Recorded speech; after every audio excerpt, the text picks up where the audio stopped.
नमस्कार मंडळी, 1.5 वर्षाच्या बाळासाठी आलूची भाजी कशी बनवायची तर ते मी तुम्हाला सांगते. त्यासाठी आपण रेसिपी बघूयात. सर्वात आधी एक बॉईल आलू घ्यायचा आहे, त्यानंतर हाफ टोमॅटो कट करून घ्यायचा आहे, त्यानंतर हाफ कांदा घ्यायचा आहे कट करून, त्यानंतर जे लसणच्या पाकळ्या आहेत तर त्याला छान कुटून घ्यायचं आहे. त्यानंतर स्टीलच्या भांड्यामध्ये थोडंसं तेल टाकायचं आहे.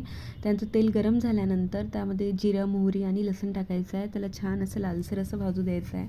जेवढं ते छान लो फ्लेमवर लालसर असं भाजलं जातं तर ते तेवढंच छान टेस्टला लागतं.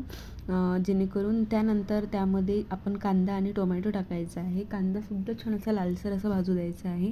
टोमॅटोसुद्धा त्यामध्ये छान प्रकारे असं मिक्स होऊ द्यायचं आहे, मिक्स करायचं आहे आणि छान लो फ्लेमवर कुक करायचं आहे, म्हणजे ते सॉफ्ट असे बनतं. त्यानंतर त्यामध्ये हळद, मीठ आणि थोडंसं किंचित असं तिखट टाकायचं आहे, जेणेकरून आपल्या बाळाला तिखट खायची सवय होते. मी रोज थोडं थोडं असं तिखट तिच्यामध्ये आता स्टार्ट केलं आहे टाकणं. आणि त्यानंतर सर्वात लास्टमध्ये आलू जो आपण बॉईल करून ठेवला आहे त्याला हाताने असं क्रश करून त्यामध्ये टाकायचं आहे आणि त्याला छान प्रकारे असं मिक्स करायचं आहे.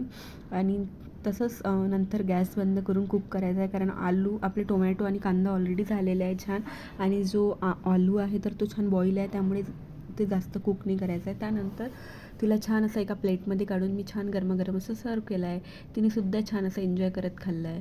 तुम्हालासुद्धा रेसिपी आवडली असेल तर नक्की ट्राय करा आणि नक्की नक्की माझ्या चॅनलला नक्की फॉलो करा. Thank you so much for watching.